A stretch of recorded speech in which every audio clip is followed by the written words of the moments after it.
स्वागत अभिनंदन हमारे लाडनों के वाइस चेयरमैन हमारे बीच में पधारे हैं। आपका स्वागत बीच में पधार चुके हैं। आपसे निवेदन करना चाहूंगा एक बार आप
मंच पे पधारे श्रीमती परमादेवी सरपंच सारोटिया मंच पे पधारे श्रीमान कैलाश जी निठारवाल प्रदेश कार्य समिति पीसीसी सदस्य मंच पे जो कि हमारे शहीद परिवार से ताल्लुक रखते हैं मंच पे पधारे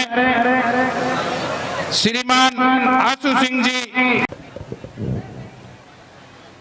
उनके साथ में सभी 10 पैरा से संबंध रखने वाले अधिकारियों से निवेदन करूंगा कि आप सभी मंच पे पधारें।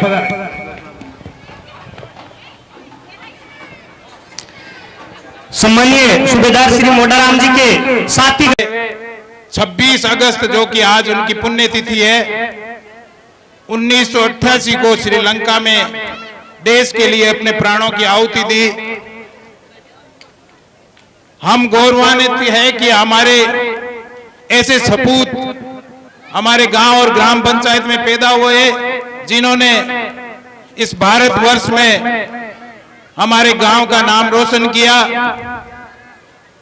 मैं समय की कमी की वजह से सबसे पहले हमारे मोडाराम जी की आज इस शहीद स्मारक और मूर्ति अनावरण कार्यक्रम में हमारे बीच पधारे राजस्थान सरकार के कैबिनेट मंत्री किसान नेता आदरणीय हेमाराम चौधरी साहब, हमारे बीच पधारे जो शहीद के हर मूर्ति अनावरण में हम लोगों के बीच हर कार्यक्रम में विराजते हैं और हर कार्यक्रम में जिनकी अलग पहचान कार्यक्रम में होती है। आदरणीय बाजोर साहब मंच पर विराजमान, आपके यहाँ के सरपंच साहब, प्रधान जी, चेयरमैन साहब, वाइस चेयरमैन साहब, चोयल साहब, मंच पर विराजमान सैनिक कल्याण अधिकारी राजेंद्र सिंह जी, प्रताप सिंह जी, मंच पर विराजमान लाडनू है, आसपास से पधारे सारे वरिष्ठ नेतागण, मेरे सामने विराजमान, इस पवित्र अवसर में भागी बनने आए सभी बड़े बुजुर्ग, माताएं, बहनें और युवा साथियों, आज ये पवित्र दिन इस सुनारी गांव में रखे गए इस कार्यक्रम में सबसे पहले मैं उस अमर शहीद मोडाराम जी को सादर नमन करना चाहता हूं, उनकी शहादत को सलाम श्रद्धांजलि अर्पित करना चाहता हूं कि जिन्होंने इस देश की रक्षा के लिए शांति सेना में रहकर जिन्हें सेना मेडल मिला, वह अपनी सेना व अपने देश को बचाने के लिए उन्होंने अपने प्राण न्यौछावर किए। अभी इस कार्यक्रम में आने के बाद मुझे याद है भाई सुखाराम जी जब सबसे पहले इस मूर्ति अनावरण के कार्यक्रम, इस शहीद स्मारक के लिए मुझसे मिले, उस समय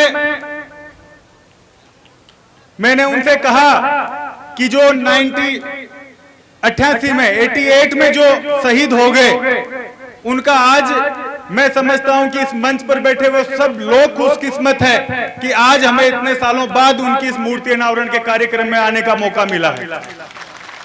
और मैं स्वयं एक फौजी परिवार से हूं और हर उस कार्यक्रम में जाने के बाद गर्व की अनुभूति होती है कि वो शहीद जिनको हम लोग कहीं भूल चुके थे, जिनकी पुण्यतिथि शहादत दिवस हम लोग मनाते नहीं थे, लेकिन आज जो हमारे गुमनाम शहीद थे उनकी मूर्तियां वापस पूरे राजस्थान में लाडनू में लग रही है और हम सब लोग उनकी शहादत को नमन कर रहे हैं, उनकी शहादत को याद कर रहे हैं। इस कार्यक्रम में मैं विशेष तौर पर बाजोर साहब का भी धन्यवाद देना चाहूंगा, क्योंकि हेमाराम जी चौधरी साहब बाड़मेर से चलकर हम लोगों के बीच आए हैं। मैं रास्ते में मंत्री जी को बता रहा था कि जहां भी जिस भी गांव में अगर हमें मूर्ति लगवानी है, शहीद है, उनका आप जाकर बायोडाटा और फोटो आप लोग बाजोर साहब को दे दो और हर गांव में जहां भी आपको जितनी मूर्तियों की आवश्यकता है, जितने शहीद है, अगर हमें स्मारक बनाने हैं, स्मारक हम सरकारी मदद से बना सकते हैं, लेकिन उस मूर्ति का पूरा खर्चा खुद की जेब से बाजोर साहब उठाते हैं। और आज ये कार्यक्रम विशेष इसलिए भी है कि बाजोर साहब के साथ हेमाराम जी चौधरी आज हम सबके बीच विराजे हैं। थोड़े दिन पहले हम लोगों ने एक बाड़मेर में कार्यक्रम में हम लोग शरीक हुए। हेमाराम जी ने एक राजनीति में एक अलग संदेश देने का प्रयास इन्होंने किया। 100 करोड़ की अपनी जमीन और 5 मंजिला भवन बनाकर सभी जाति धर्म के लोगों के लिए हॉस्टल इन्होंने समर्पित की है। और मैं उस कार्यक्रम में था, वहां इस तरीके से लोग घरों से निकल कर आए कि ऐसा लग रहा था कि ये लोग कहीं दूर दूर तक हम लोग देखते हैं, वहां तक जनता ही जनता, युवा ही युवा, और कई लाखों लोग उस कार्यक्रम में आए। और जब इस कार्यक्रम के लिए परिजन आए तो मैंने सबसे पहले इनको सुझाया कि हम सब का मन है कि हेमाराम जी को इस कार्यक्रम में बुलाएं, और जब साहब से मैंने बात की, मैंने कहा साहब पूरे लाडनू के जितने भी लोग हैं सब लोग ये चाहते हैं कि कार्यक्रम हो रहा है और आप इस कार्यक्रम में आए। आज इनका मंत्रालय का कार्यक्रम था 12 बजे का, वो कार्यक्रम इन्होंने 6 बजे शिफ्ट किया और आज हम सब लोगों के बीच आए हैं। इसके लिए मैं लाडनू वासियों के लिए ओर से आपको बहुत धन्यवाद देना चाहता हूं। और एक खुशी की बात यह है कि पिछले कार्यक्रम में बाजौर साहब ने ये कहा था कसुंबी के कार्यक्रम में कि हम लोग शहीदों को जाति धर्म से ना बांटे, और मुझे ये कहते हुए खुशी है कि आज का जो कार्यक्रम है उसमें सीधा नाम शहीद का नाम है, ना गोत्र है ना जाति है, सिर्फ मोडाराम जी नाम इन्होंने लिखवाया है। एक नई परंपरा इस राजस्थान में चलेगी, क्योंकि हम लोग किसी भी चीज को अगर आज हेमाराम जी साहब ये कह देते कि ये हॉस्टल मैंने एक जाति के लिए बना दिया, तो हम लोग उन 35 धर्म को जाति को हम लोग पीछे छोड़ रहे हैं। और वही एक सोच बाजौर साहब ने रखी कि हम लोग जाति गोत्र धर्म ये हटाकर शहीद इस देश का होता है, इस देश की संपदा है, उसको हम लोग नहीं बांटे। एक नई परंपरा यहाँ आज शहीद परिवार ने रखी है और मैं समझता हूं कि इस परंपरा का आगे भी हम लोग निर्वहन करेंगे। एक बार पुनः मैं समस्त सुनारी वासियों को, आसपास से पधारे सभी नेतागणों का मैं लाडनू वासियों की ओर से हार्दिक स्वागत करता हूं। जय हिंद, जय भारत। और हमारे बीच में टैगोर शिक्षण संस्थान के निदेशक गुलाब सिंह जी शेखावत पधारे हैं। मैं आपसे ही निवेदन करूंगा कि आप मंच पे पधारें। हरीश जी शर्मा सरपंच दयालपुरा पधारे, आपसे निवेदन करना चाहूंगा कि आप भी मंच पे पधारें। अब मैं आपके बीच में मोडाराम जी को शीश झुका के प्रणाम करता हूं। जिस गांव में जिस ग्राम पंचायत में शहीद हो तो वहां के लोग भी बहुत भाग्यशाली होते हैं। आप सब लोगों को भी मैं प्रणाम करता हूं। आज के कार्यक्रम के मुख्य अतिथि आदरणीय हमारे राजस्थान सरकार में मंत्री और किसान नेता और बहुत बेबाक तरीके से वास्तविकता बात करते हैं और किसानों के बीच में रात और दिन काम करते हैं आदरणीय हेमाराम जी चौधरी साहब, आपके लाडले और प्यारे विधायक रात और दिन आपके बीच में सेवा के रूप में काम करते हैं आदरणीय विधायक साहब, आदरणीय ब्रिगेडियर साहब आशु सिंह जी साहब, यहाँ के सैनिक कल्याण अधिकारी जी और मंच पे विराजमान हमारे प्रधान जी और बाकी सभी गणमान्य व्यक्ति, मेरे सामने विराजमान सभी गांव के बुजुर्गों, नौजवान दोस्तों, माताओं, बहनों और प्यारे प्यारे बच्चों, मैं जहां भी जाता हूं सब जगह हाथ जोड़ के प्रार्थना करता हूं कि जो शहीद हैं ये देवताओं के देवता है, इनसे बड़ा देवता धरती पे और कोई भी नहीं है।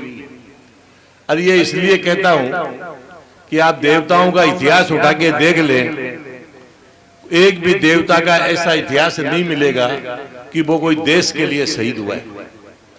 और ये शहीद मोडाराम जी देश के लिए शहीद हुए, इसलिए ये कहता हूं कि इनसे बड़ा देवता कोई धरती पे नहीं है।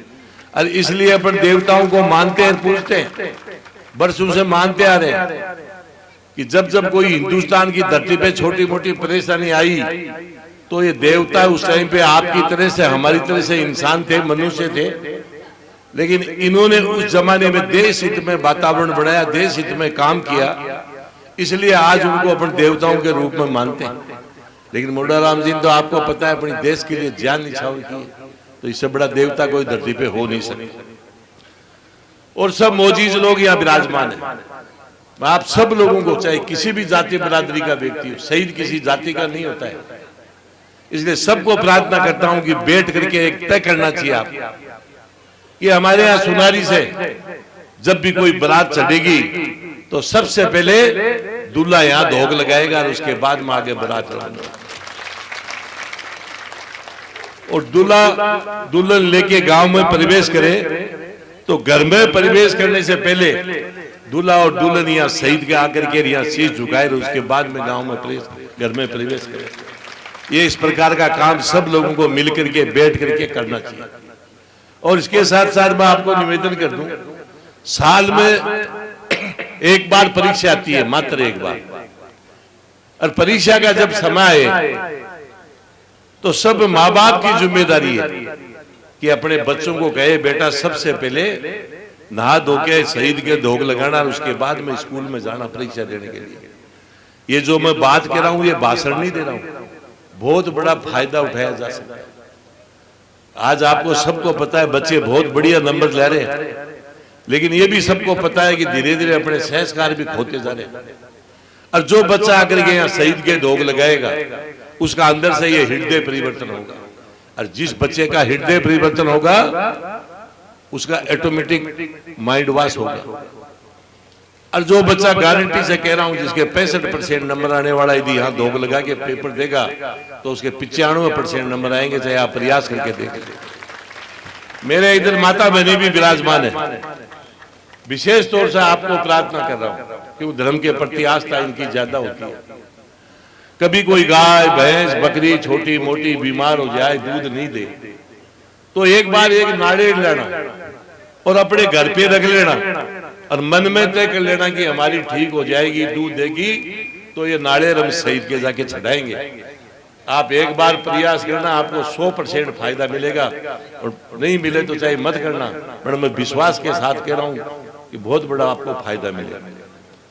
इसके साथ साथ मैं आपको निवेदन करता हूं कि अपना ये 140 करोड़ का देश, जात जड़ूला उतारना, खुशी में गमी में इनको याद करना, ये अपना सबका कर्तव्य है।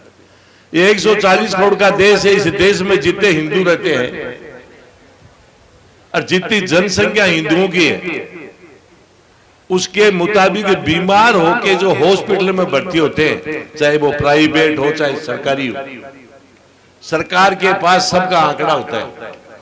तो मेरा निवेदन है कि जितना होना चाहिए उससे ज्यादा हॉस्पिटलों में जाते हैं, बीमार ज्यादा होते हैं। और अपने इस देश में जितने मोहम्मदन भाई रहते हैं उनकी जितनी जनसंख्या है उसके मुताबिक बीमार होके उनको हॉस्पिटल में भर्ती होना चाहिए, उससे कम जाते हैं, बीमार कम होते हैं।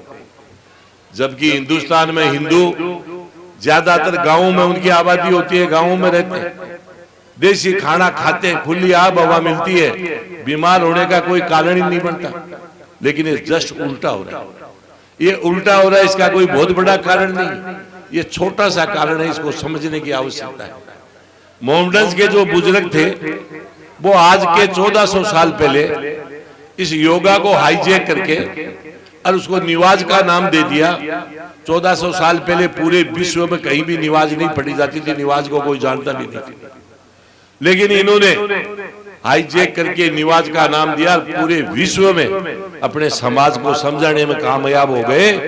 धर्म के साथ जोड़ दिया कि अपना धर्म है 5 वक्त की नमाज अदा करना।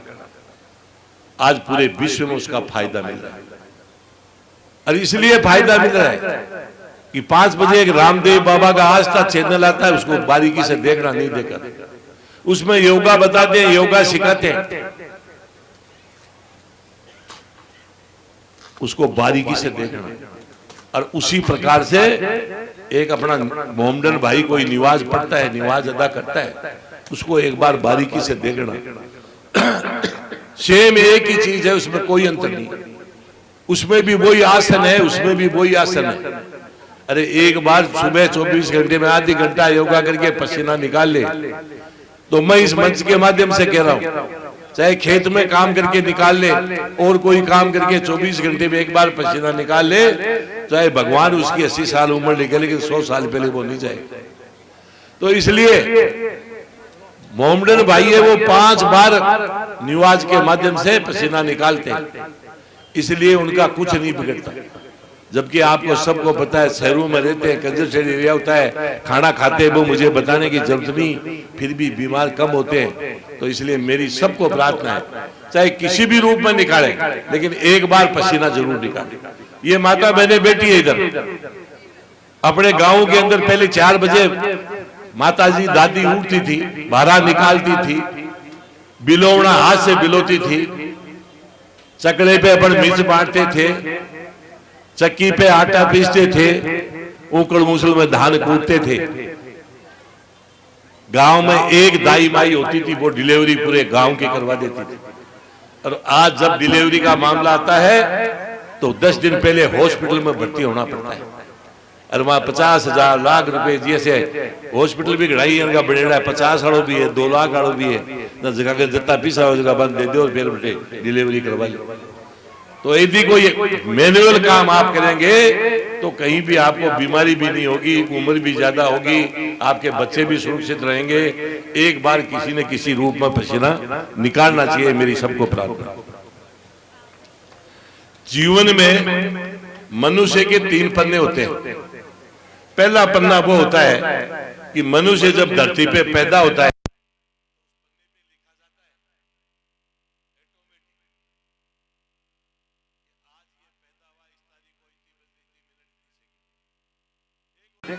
और आज आपको बता दूं वही पोलैंड सिर्फ 25-30 साल के अंदर हिंदुस्तान के बराबर करेंसी लाके खड़ी कर दी। अरे एक अपना हिंदुस्तान है, जब ये देश आजाद हुआ था तो अमेरिका के बराबर करेंसी थी। आज अपन कहां खड़े हैं?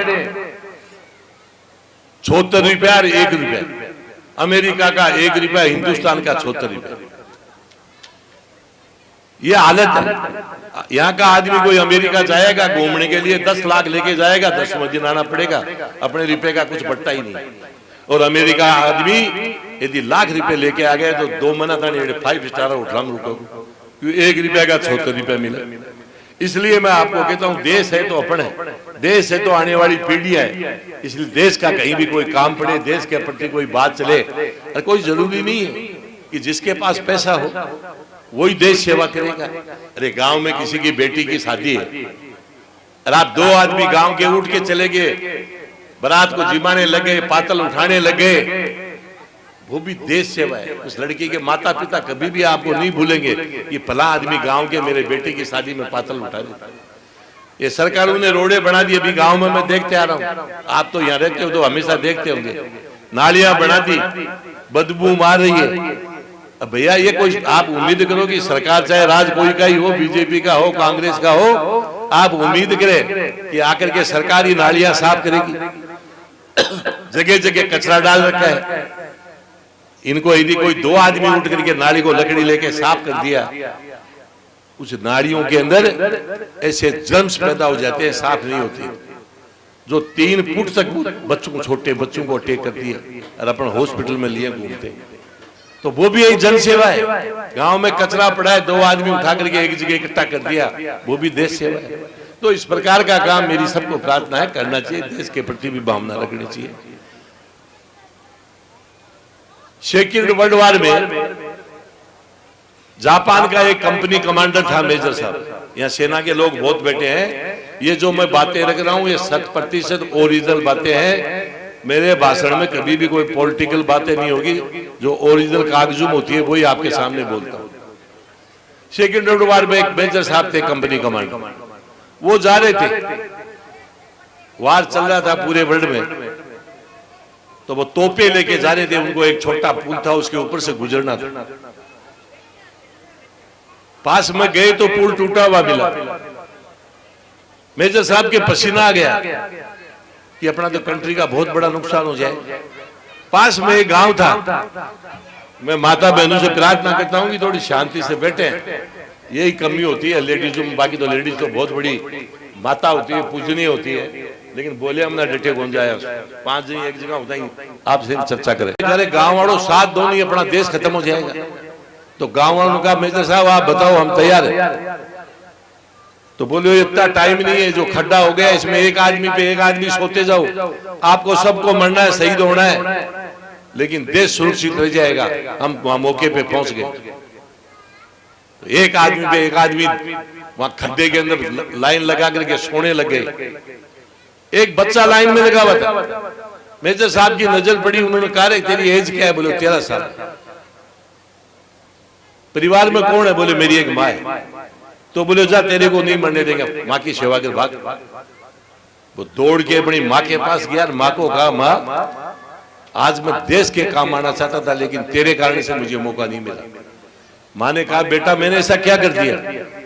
तो उसने बताया कि मेरे को मेजर साहब ने पूछा कि परिवार में कौन है, तो मैंने कहा माँ। तो बोले जा माँ की सेवा कर।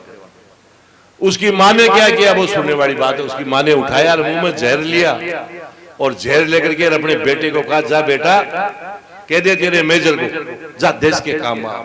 उसकी माँ तो जहर खा के मर गई, बेटा देश के लिए मरा, वो भी शहीद हुआ। आज जापान में कोई भी वीआईपी, कोई भी राष्ट्रीय अध्यक्ष जाएगा वहां तो स्मारक बना हुआ है, सबसे पहले वहां माथा टेकेगा, उसके बाद में कंट्री के अंदर काम करेगा। और वहां बड़ी तरह से शादियां नहीं होती, कोई भी शादी होती है तो वहां का सिस्टम ऐसा बना हुआ है कि स्मारक पे जाएंगे, एक दूसरे के माला डालेंगे, शादी हो गई, उसी को वो शादी में मान्यता देते हैं। तो इस प्रकार का काम है। यही नहीं, हीराशाही में परमाणु बम डाला था अमेरिका ने, आपको सबको पता है। वहां अनाज तो आज भी पैदा नहीं होता, लेकिन बच्चे भी लूले लंगड़े पैदा होने लगे, तो इतना बुरा हाल उस कंट्री का हो गया था। आज वो कंट्री विश्व के अंदर टेक्नोलॉजी के मामले में एक नंबर पे खड़ी है।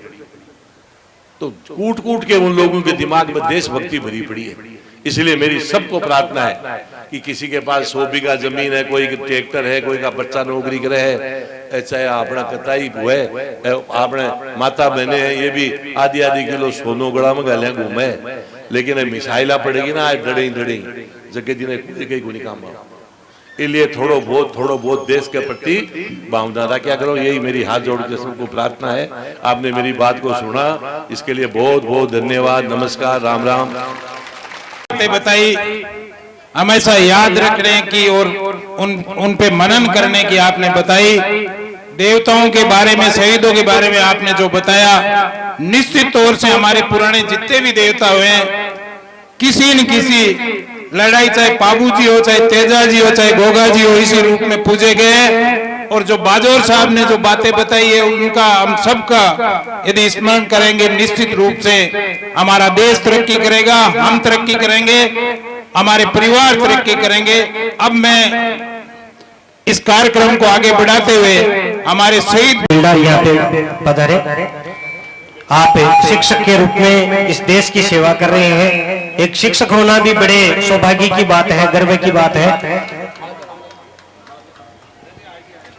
शहीद परिवार के 2 सदस्यों का सम्मान हो रहा है, ये आपके पूरे गांव का सम्मान हो रहा है। एक बार जोरदार तालियों की गड़गड़ाहट के साथ तमाम अतिथियों तक पहुंचाएं।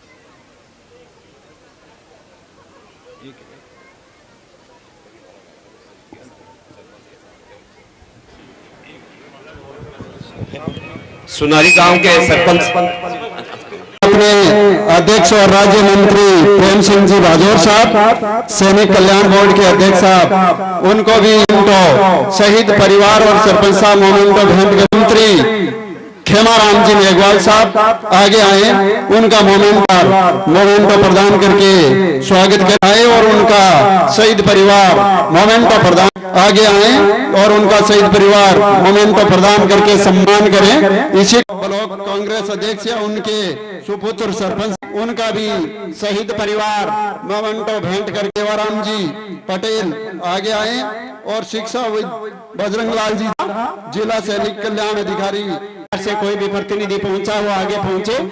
इसी क्रम में आगे सुरेंद्र सिंह जी सरपंच अध्यक्ष, आनंद पिलानिया विधानसभा देवी सरपंच या पर उनका स्वागत, विमला भेंट करके स्वागत। ये स्वागत मान सम्मान ये लोग तो भेंट करके स्वागत। क्योंकि मैं इस गांव का निवासी होने के हमारे 2 जो शख्सियत जो राजस्थान में नहीं भारत में एक शहीदों के लिए और शिक्षा के क्षेत्र में क्रांति जगाने के लिए श्रीमान हेमाराम जी चौधरी साहब, जिसके लिए भी हमारे विधायक महोदय ने कहा था कि अपनी संपत्ति जिसका आंकलन वर्तमान में 100 करोड़ रुपए है, शिक्षा के विकास के लिए और बच्चों के और बच्चियों के भविष्य के निर्धारण के लिए, उनका कैरियर बनाने के लिए और पूरे समाज को समर्पित कर दी। उसमें 36 कौमों के स्टूडेंट्स शिक्षा ग्रहण करेंगे और वहां निवास करके और कोचिंग के माध्यम से देश के जो उच्च पदों पर जो भी बाजवा साहब कह रहे थे, शिक्षा के माध्यम से अपना सर्वांगीण विकास करे। मैं आज उनको धन्यवाद देता हूं कि आज हमारा गांव पवित्र हो गया सुनारी में हेमाराम जी चौधरी साहब जैसे शख्सियत। इसी के साथ हमारे जो आज पूरे देश में शहीदों के चिताओं पे लगेंगे हर वर्ष मेले, और उसी की कड़ी में उसी के ध्यान में रखते हुए लगभग 1500 मूर्तियां पूरे देश में और राजस्थान में शहीदों की किसी भी जाति और किसी भी धर्म की हो उनके लिए एक बड़े भामाशाह के रूप में और शहीदों के सम्मान के रूप में आज प्रेम सिंह जी बाजोर साहब का मैं सुनारी ग्राम वासियों की ओर से भी हार्दिक धन्यवाद देता हूं, और इस परिवार की ओर से भी मैं आपका सम्मान करता हूं कि हमारे मोटाराम जी को हो सकता है कि मोटाराम जी को आज दिए हुए कम से कम 35 साल हो गए हैं, लेकिन मैं भाई लोगों आप लोगों को बता देता हूं और हेमाराम जी चौधरी साहब और प्रेम सिंह जी बादल साहब से भी निवेदन करना चाहता हूं कि मैं 82 में इस गांव में जब मैं मतलब यहाँ गोद आ गया था भूराराम जी चौल के, उस टाइम ये मोटाराम जी फौज में नौकरी करते थे और जब भी छुट्टी होती तो मैं कॉलेज में पढ़ता था तो ये आकर के और हमारे से हम जब गप करते थे और एक इतना अच्छा व्यक्तित्व था, कम से कम 6.25 फीट। और मैं आप लोगों को आज इस मौके पर इस मंच के माध्यम से बताना चाहता हूं कि आपको पता है देश के लिए तो सब शहीद होते हैं प्रेम सिंह बादल साहब, लेकिन आपको पता है जब 87 से लेकर के और 91 तक जब पूरा श्रीलंका जल रहा था और संसार का जब से खतरनाक उग्रवादी संगठन था तमिल जिसको अपन लीटे कहते हैं, जिसका प्रभाकरण उसका नेता हुआ करता था और श्रीलंका को पूरा तहस करके और हजारों लाखों सिंगली समुदाय और तमिल समुदाय के बीच में इस प्रकार का झगड़ा हो रहा था तो वो किसी के भी कंट्रोल में नहीं आया। और भारत सरकार के उस टाइम महान व्यक्तित्व के धनी हमारे प्रधानमंत्री स्वर्गीय राजीव गांधी ने 1987 में IPKF की एक स्थापना की जिसका फुल फॉर्म था इंडियन पीस कीपिंग फोर्स, भारतीय शांति सेना, और उस सेना के माध्यम से देश के लाखों जवान ऐसे भेजे गए थे जो सब चीजों में दक्ष हो, निपुण हो। क्यों कि संसार का सबसे खतरनाक उग्रवादी संगठन जो लीटे पूरे एक संसार का नंबर 1 संगठन था, उसी प्रकार मतलब उसी टाइम समानांतर देश में पंजाब का उग्रवाद भी चरम सीमा पर था, जहां खालिस्तान लिबरेशन फ्रंट के भिंडरावाले मतलब देश के सामने 2 बड़े संकट थे। और उसी संकट के समय माननीय प्रधानमंत्री इंदिरा गांधी जी की भी हत्या हुई थी। उसके बाद में जब राजीव गांधी जी ने सत्ता संभाली थी तो राजीव गांधी जी भी बहुत सहनशील थे, 21वीं सदी के सबसे बड़े विचारक थे, तो उन्होंने श्रीलंका के विदेशी लोगों के नागरिकों की जान बचाने के लिए एक भारतीय शांति सेना की स्थापना की और उसमें भारत के उन वीर सैनिकों को भेजा गया जो पैरा कमांडो से प्रशिक्षित थे, जो हथियारों के लेस के बारे में उनको पूरी ट्रेनिंग थी। और आपको पता है कि वहां के जो लीटे का एक जो खतरनाक जो मोडेस ऑपरेंडी थी वो थी एकदम बारूदी सुरंगों से। बादल साहब जैसे आप पूरी पब्लिक को मैं बताना चाहता हूं कि जिस प्रकार से उनका हथियार इतने आधुनिक और खतरनाक हथियार थे कि जिस प्रकार से कोई फौज आ रही है तो एक रास्ते में सड़क पे वो बारूदी सुरंग बिछा देते थे और उस बारूदी सुरंग से उड़ा देते थे। तो आज सामने लड़ाई में ये मोटाराम जी शहीद नहीं हुए हैं। मोटाराम जी किसी टुकड़ी के उनको सूचना मिली आतंकवादियों को छापा मारने जा रहे थे तो रास्ते में उन्होंने एक बहुत बड़ा बारूदी सुरंग बिछाया और उसमें कम से कम 25-30 जवान एक साथ शहीद हो गए, मतलब बम विस्फोट हो गया बारूदी सुरंगों से। इसलिए मोटाराम जी का दो चीजें हैं कि वो देश के लिए नहीं विदेशी नागरिकों की रक्षा के लिए वो शहीद हुए हैं। मैं आज सुनारी ग्राम के इस पवित्र धरती से उनके परिवार को और विशेष रूप से उनके माताजी मगी देवी जी को नमन करता हूं और उनके पिताजी स्वर्गीय परमानंद जी चौधरी साहब और उनके छोटे भाई केसर राम जी और उनके सुखदेव जी और मोटाराम जी की पत्नी को भी मैं नमन करता हूं कि एक ऐसे बिरले व्यक्तित्व के धनी को उन्होंने जन्म दिया। और आज सुनारी गांव का हेमाराम जी चौधरी साहब और प्रेम सिंह जी बादल साहब के आने से आज हमारे इस गांव के जो धन्य मतलब जमीन है वो धन्य हो गई है। आपके लिए स्वागत के लिए हम क्या कहें, विशेष रूप से मैं सेना के जो इनके पैरामिलिट्री फोर्सेज में जो साथ थे, उनके जो कमांडोज आए हैं, उनका भी मैं इस परिवार की ओर से हार्दिक स्वागत करता हूं और आशा करता हूं कि बहादुर साहब एक इस तरीके से खतरनाक उग्रवादी संगठन से मोटाराम जी तो लोहा लेते हुए अपने प्राणों की न्यौछावर दी। ये जब मूर्ति लगी है 1 साल से ये पूरे इसमें एकदम पैक थी। जब भी मैं गांव आता था तो मुझे एक ही बात प्रेम सिंह जी बाजोर याद आते थे। मैंने कहा प्रेम सिंह जी बाजोर साहब इसका कब उद्घाटन कराएंगे, लेकिन आज वो शुभ दिन आ गया है जब 26 अगस्त 1988 के दिन, आज ही के दिन उनका वो मतलब देश में वहां शहीद हुए थे श्रीलंका में। शायद बॉडी तो मेरे को लगा शायद आई उस टाइम नहीं होगी, क्योंकि उनकी बॉडी मतलब इस तरीके से क्षत हो गई थी। मैं आशा करता हूं कि इस मूर्ति के माध्यम से जो हजारों लोग इधर उधर से आएंगे जाएंगे, इस मूर्ति से प्रेरणा लेकर के, और हमारे जो नौजवान बच्चे हैं जो आज भारतीय सेना के लिए तैयारी कर रहे हैं, उनमें भी एक नई आशा और क्रांति का और एक जज्बा का उनमें एक सोच विकसित होगी और प्रेरणा लेकर के देश सेवा के लिए हमेशा अपना आप को मर मिटने के लिए तैयार रहेंगे, क्योंकि टाइम बहुत ज्यादा हो गया। और मैं आशा करता हूं कि इसी प्रकार के शहीदों के जो इस तरीके से मूर्तियों पे हजारों की संख्या में 10-15-20 गांव के लाडनू, सुदानगढ़, सारोट्या, कासन, हिरावती सब जो लोग देख रहे हैं, मैं बहुत सब लोगों का आप सब लोगों को हार्दिक नमन भी करता हूं और आशा भी करता हूं कि आपकी जो प्रेरणा और आपकी जो ये गरिमा में जो भीड़ की उपस्थिति है वो ये दर्शाती है कि आपने जो मतलब इस शहीदों के प्रति आपके मन में कितना सम्मान है। मैं आशा करता हूं कि प्रेम सिंह जी बाजोर साहब का जो ये अनवरत यात्रा है शहीदों के सम्मान के लिए, वो अनवरत यात्रा हमेशा जारी रहेगी। बाजोर साहब, हम भी सरकारी सेवा में रहते हैं, सरकारी सेवा को मैं करता हूं, लेकिन जिस किसी भी मेरे भाई ने कहीं से भी आधी रात को भी फोन किया बाजोर साहब, हमने उस आदमी को उसके आंसू पहुंचने के लिए हमने हमारा कड़े से कड़े हमारा जो काम था हमने किया है। गांव वालों ने आज जो आपका स्वागत सत्कार किया, और विशेष रूप से जो उनका शहीद का परिवार है, परमानंद राम जी दादा आज नहीं है, लेकिन मैं उसको उनको भी आज हार्दिक श्रद्धांजलि अर्पित करता हूं कि आपने ऐसे हमारे व्यक्तित्व के बिरले हमारे और उनकी मतलब माता जी मंगी देवी जी को भी आज मैं प्रणाम करता हूं, और उनके भाई केसरा राम जी और एक भाई इनके पुलिस में थे, और इनके लड़के सुखदेव जी, उनको भी धन्यवाद देता हूं कि हमारे एक छोटे से ग्राम में आपने एक शानदार विशाल इस एरिया के हजारों लोगों को आमंत्रित करके और एक शानदार इस प्रोग्राम में आपने हिस्सेदार बनाया। मैं आशा करता हूं कि इस प्रकार के जो शहीदों के प्रति हमारे जो आम किसान, गरीब, मजदूर, दलित और औरतें, बच्चों में जो माहौल बन रहा है, इस माहौल को हम अनुरूप जारी रखेंगे। जैसे बाजोर साहब ने कहा कि देवताओं से बड़े, देवताओं से जो इज्जत है वो हमारी इस मूर्ति की रहेगी। मैं आपको विश्वास दिलाना चाहता हूं कि इस हमारे पंचायत समिति के सरपंच हरदयाल जी रुलानिया से निवेदन करूंगा कि पधारी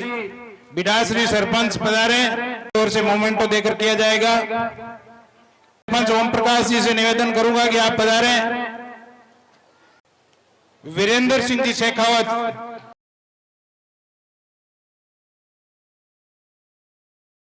के रिश्तेदार, अरे वो उनको नहीं देना। 1 मिनट ओम जी, आरिफ जी मावा आगे पधारे।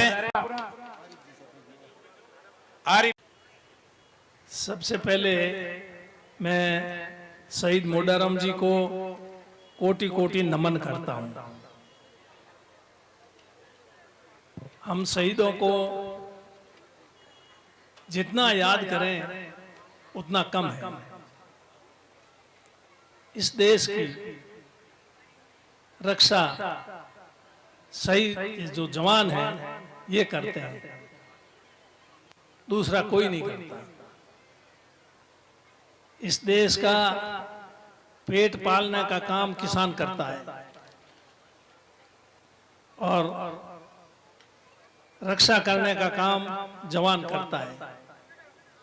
देश की सीमाओं पर कितना कठिन काम है, कठिन के साथ साथ जान उनकी जोखिम में रहती है। किस समय वो शहीद हो जाएं ये पता नहीं रहता है। आज जो फौज में भी लोग हैं वो किसान परिवार से ही है। किसान का बेटा ही फौज में भर्ती होता है, व्यापारी कोई फौज में नहीं जाता है। दूसरे जो धंधे करने वाले वो कोई फौज में नहीं जाते। तो इसलिए किसान और जवान यही दो ऐसे वर्ग हैं जिनकी वजह से आज हम चल रहे हैं। अगर किसान अनाज पैदा करना बंद कर दे तो भूख से लोग मर जाएं, और ये जवान अगर देश पे खड़े रहे नहीं और दुश्मनों से लड़े नहीं तो ये देश खतरे में पड़ जाए। अपन की जो रक्षा और चैन की नींद सोते हैं ये इन जवानों की वजह से।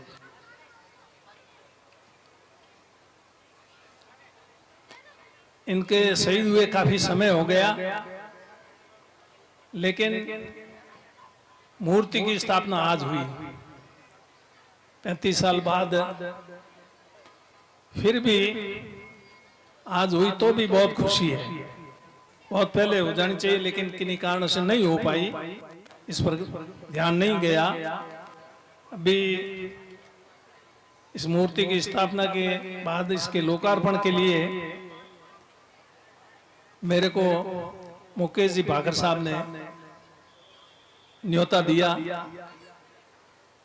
मैंने इनको हाँ भर दी कि मैं आऊंगा।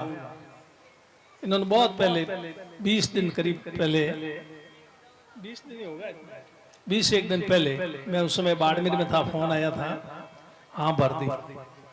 पर उसके बाद में 5-7 दिन 10 दिन पहले 5-7 दिन पहले ही मुख्यमंत्री जी ने एक वाइल्ड लाइफ बोर्ड की मीटिंग रख दी, जिसकी अध्यक्षता मुख्यमंत्री जी की होती है और मैं उसका मंत्री हूँ। तो मंत्री होने के नाते मेरा वहां भी उपस्थित रहना बहुत जरूरी हो गया और यहाँ भी आना जरूरी था, इसलिए मैं दुविधा में पड़ गया। ईश्वर को याद किया, मुख्यमंत्री जी से निवेदन किया कि भी मेरे को वहां शहीद की मूर्ति के लिए समय दे दिया मैंने, इसलिए मेरा वहां जाना बहुत जरूरी है। अब इस या तो मुझे मीटिंग से इजाजत दो, आप कर लो, या फिर मीटिंग का समय चेंज करो। तब मुख्यमंत्री जी ने 12 बजे की मीटिंग का टाइम था, उसको चेंज किया, अभी शाम को रखी मीटिंग, जिसकी वजह से यहाँ आने में मुझे संभव हो पाया। तो ये मैं बहुत ही अपने आप को खुद किस्मत मानता हूं कि मीटिंग का समय भी शेष हो गया और यह मूर्ति का अनावरण में भी उपस्थित हो गया। इससे ज्यादा और मेरा सौभाग्य क्या हो सकता है। बाजोर साहब ने जैसा मेरे को रास्ते में मुकेश जी भाकर साहब एमएलए साहब ने बताया कि जो कोई भी इनके पास पहुंचता है शहीद की मूर्ति के लिए तो मूर्ति बना करके ये देते हैं। तो ये मूर्ति जो है मोडाराम जी की, ये बाजोर साहब ने बनाई। इसके लिए बाजोर साहब को भी बहुत बहुत धन्यवाद देता हूँ। ये मूर्ति नहीं, अभी बता रहे थे 1500 मूर्तियां बना चुके हैं और भी ये आखिरी मूर्ति नहीं है, और भी आगे इनका अनवरत काम चालू रहेगा। तो इससे ज्यादा शहीदों के लिए सम्मान नहीं हो सकता। इन्होंने मतलब शहीदों का कितना सम्मान किया।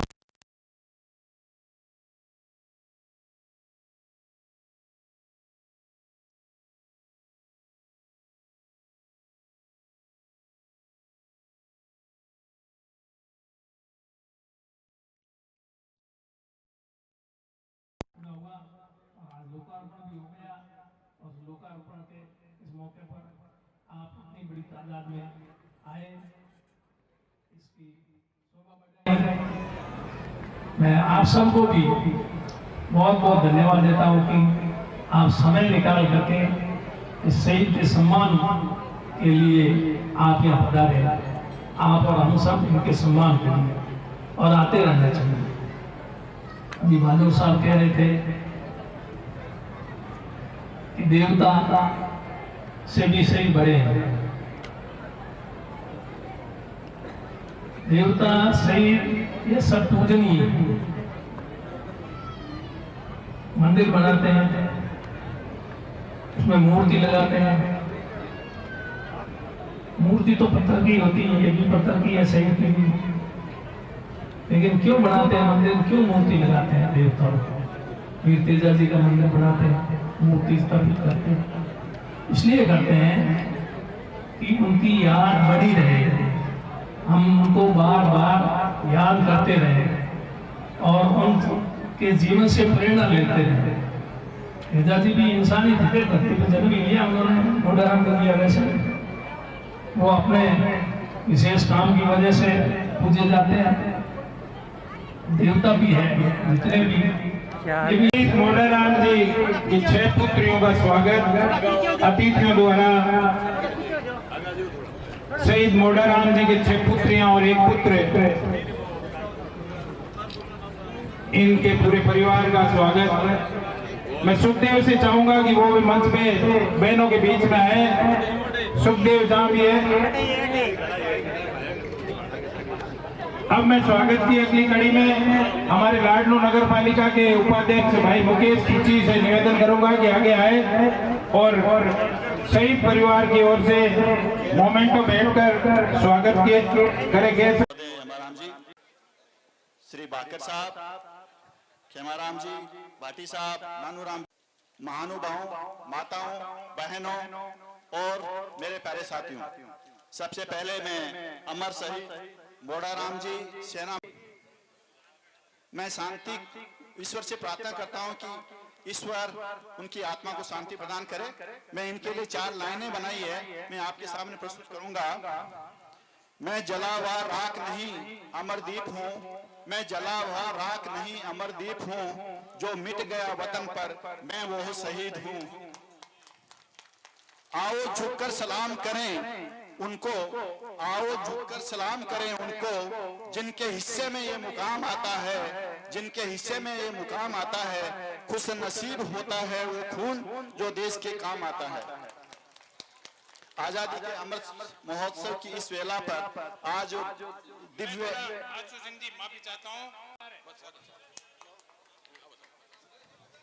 आजादी के अमृत महोत्सव की वेला पर जो दिव्य एवं भव्य आयोजन किया है, शहीद परिवार को मेरे को बुलाया और सम्मान दिया।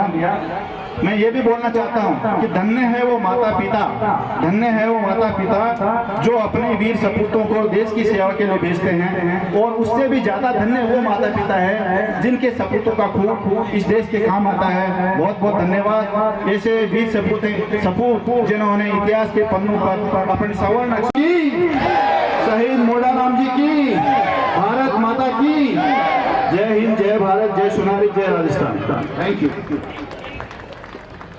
मेरा सबको हाथ जोड़ के निवेदन है कि जिन्होंने शहीद के यहाँ धोख लगाई, आशीर्वाद दिया, बहुत बढ़िया है।